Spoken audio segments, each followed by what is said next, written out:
Baik, Bismillahirrahmanirrahim. Assalamualaikum warahmatullahi wabarakatuh. Apa kabar teman-teman sekalian? Jadi pada video ini kita akan sama-sama mengkaji bagaimana cara teknik penulisan suatu artikel ilmiah agar artikel kita itu bisa diterima di jurnal internasional bereputasi. Pada kesempatan kali ini kita akan mengkaji step per step dari jurnal ACS Omega, yang dimana ACS Omega ini apabila kita cek di Chicago Ranking Journal itu, dia merupakan jurnal internasional bereputasi dengan indeks Q1 atau kuartil pertama. Jadi kita ambil salah satu contoh judul artikel yang terbit di ACS Omega tersebut, yakni yang berjudul kurang lebih artinya pengaruh temperatur kalsinasi terhadap komposisi fase, aktivitas degradasi fotokatalitik, dan aktivitas virus dari nanopartikel TiO2. Itu ditulis oleh Min Gu Kim, Jong Min Kang, Yi Yun Lee, Kang Seo Kim, Kwang Ho Kim, Min Cho, dan Seung Gyo Lee. Jadi artikel ini itu terbit pada tahun 2021, volume ke-6, kemudian pada halaman 10.668 sampai 10.678. Jadi pada sesi ini kita akan kaji bagian per bagian. Oleh karena itu kita masuk terlebih dahulu di bagian abstraknya. Oke, jadi seperti yang kita ketahui bahwa abstrak, apabila kita menulis artikel ilmiah, itu merupakan gambaran umum dari tulisan yang telah kita buat. Berarti dalam abstrak tersebut itu dia sudah terdapat informasi umum tentang latar belakang penelitian yang kita jalankan, kemudian juga dimasukkan beberapa informasi teoritik terkait tentang penelitian kita lakukan, tapi informasi teoritik ini terkadang porsinya itu kecil sekali. Oke, jadi biasanya itu latar belakang, kemudian ada metode, lalu hasil yang ingin disampaikan atau hasil yang telah diperoleh dari penelitian yang telah dilakukan, dan yang terakhir itu adalah kesimpulan dan apa langkah ke depan yang nantinya akan dilakukan terkait tentang penelitian yang dijalankan. Baik, jadi untuk bagian abstraknya dari penelitian ini, kita lihat di sini bahwa ada kalimat pertama, the application of TiO2 nanoparticles in the photocatalytic treatment of chemically or biologically contaminated water is an attractive, albeit unoptimized, method for environmental remediation. Jadi pada kalimat pertama ini, tim penulis itu dia memberikan informasi terkait tentang bagaimana aplikasi dari nanopartikel TiO2 yang secara khusus membahas tentang treatment atau perlakuan fotokatalitik dari segi kimia maupun segi biologinya mengenai bagaimana membersihkan atau mereduksi kembali air yang telah terkontaminasi. Oke. Kemudian dikatakan juga di sini, kita masuk di kalimat kedua. Di sini TiO2 nanopartikel dengan campuran fasa Brookit dan rutel itu disintesis pada temperatur kalsinasi yang bervariasi mulai dari 300 derajat Celcius sampai dengan 1100 derajat Celcius untuk menginvestigasi tren atau perilaku dari aktivitas fotokatalitiknya. Nah, berarti pada kalimat yang kedua ini, penulis ingin menyampaikan secara gamblang atau secara umum mengenai apa inti dari penelitiannya. Bahwa dia ingin memberikan informasi bahwa penelitian dilakukan ini itu kita ingin mengidentifikasi bagaimana performa fotokatalitik dari nanopartikel TO2 yang disintesis, tetapi dengan variasi temperatur kalsinasi yang berbeda. Ini mulai dari temperatur 300 derajat Celcius sampai dengan 1100 derajat Celcius. Nah, perlu diketahui bahwa pada kalimat ini, tim penulis tidak memberikan secara pasti terkait tentang rentang kenaikan dari temperaturnya. Oke, dia tidak sebutkan apakah 300, 500, 700, 900, langsung 1100, atau kenaikan 100, atau kenaikan 300, dan lain sebagainya. Jadi tidak dijelaskan secara gamblang mengenai kenaikan temperaturnya. Lalu, kita lihat kalimat selanjutnya.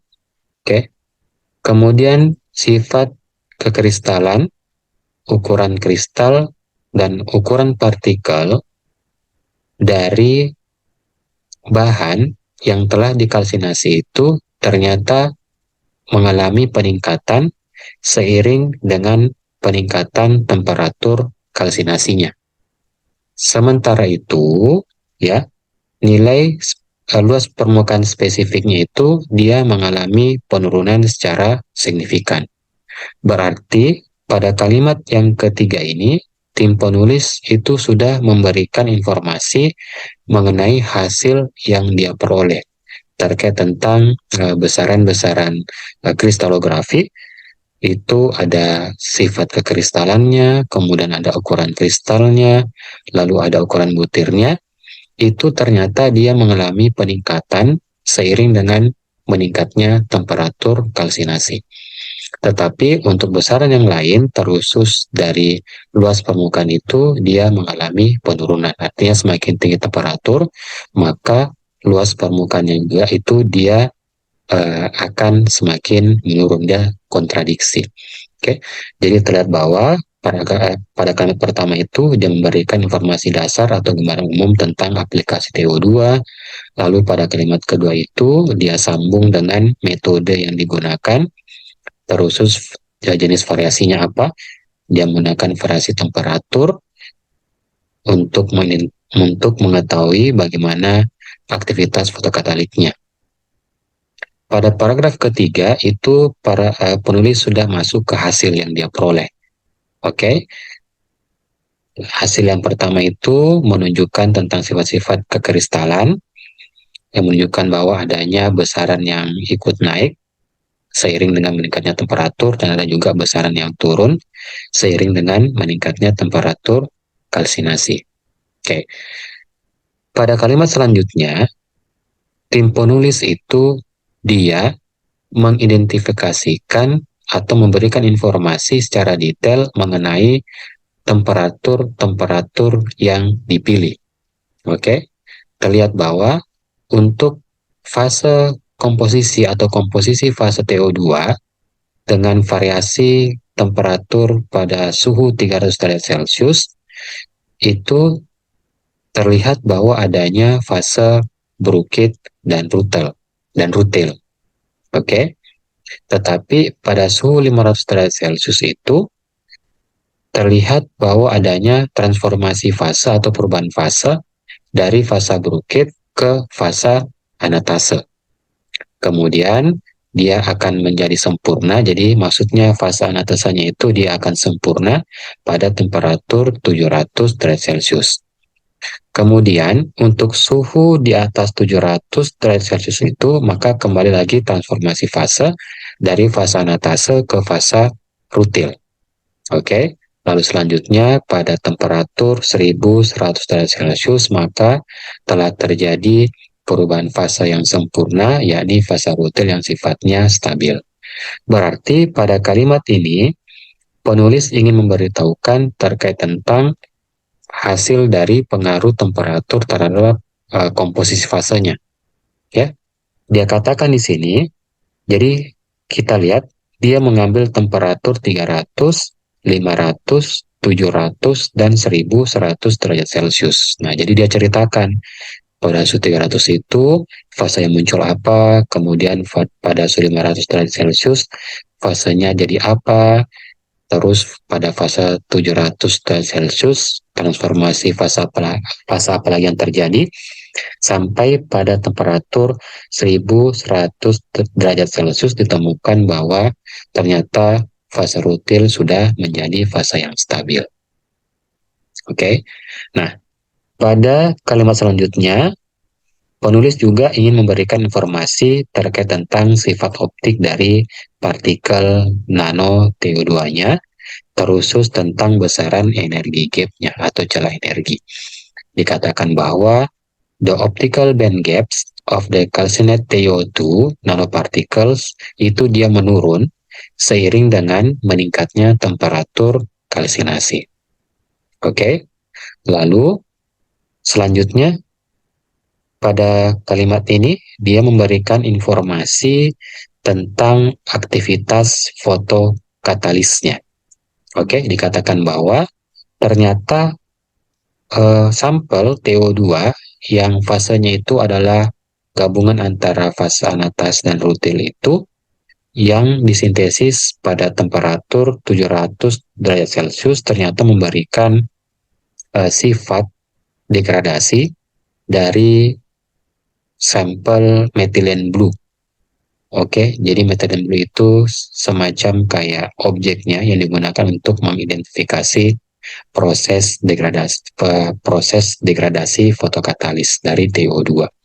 Nah, ternyata untuk sifat ini yang memiliki sifat yang paling bagus yaitu TO2 pada suhu 700 derajat Celcius. Nah, jadi hasil ini juga sengaja ditulis oleh penulisnya untuk menjawab tujuan yang kedua dari penelitiannya itu adalah bagaimana pengaruh dari temperatur kalsinasi terhadap sifat fotokatalitik dari TiO2 yang disintesis, photocatalytic degradation. Selanjutnya, untuk kalimat yang terakhir itu, dia ingin memberikan informasi tentang bagaimana sifat fotokatalitik terhadap virus yang diberikan. Ya, ternyata diberikan informasi bahwa sampel yang disintesis itu memberikan hasil yang baik untuk mendegradasi beberapa virus, yakni MS2 bacteriophage, lalu ada virus murine norovirus, dan virus influenza. Oke, jadi pada kalimat ini dia ingin menekankan hasil yang diperoleh dari tujuan yang ketiga, yakni bagaimana TO2 yang disintes itu dapat mendegradasi beberapa aktivitas-aktivitas dari virus. Oke, selanjutnya pada kalimat yang ini, yang terakhir, tim penulis itu ingin memberikan informasi secara umum terkait tentang hasil yang dia peroleh.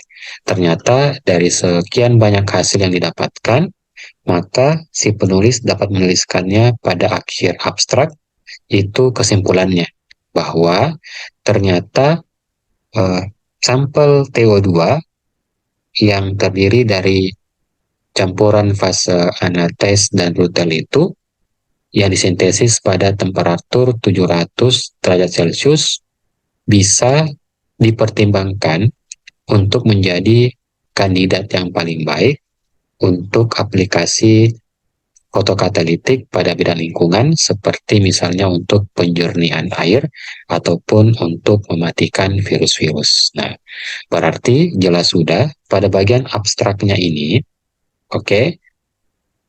tim penulis itu dia menjabarkan hasil secara umum mulai dari kalimat ini sampai dengan kalimat yang di sini. Dia memberikan informasi hasil-hasil yang diperoleh secara umum.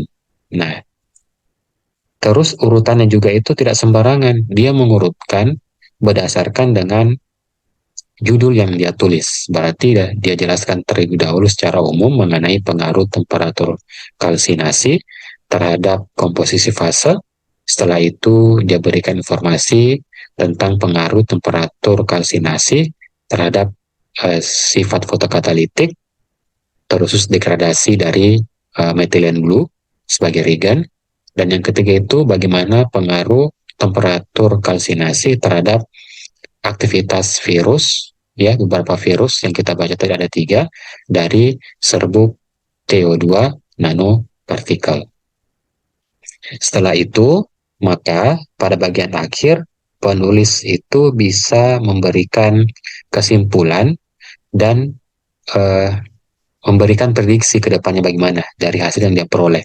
Jadi dia dapatkan bahwa ternyata dari sekian banyak temperatur yang digunakan 300, 500, 700, dan 1100, ternyata untuk TO2 yang memiliki fase gabungan antara anates dan rutil itu yang disintesis pada temperatur 700 derajat Celcius merupakan sampel terbaik untuk kandidat eh, penjernih aplikasi dari penjernih air ataupun untuk mematikan virus.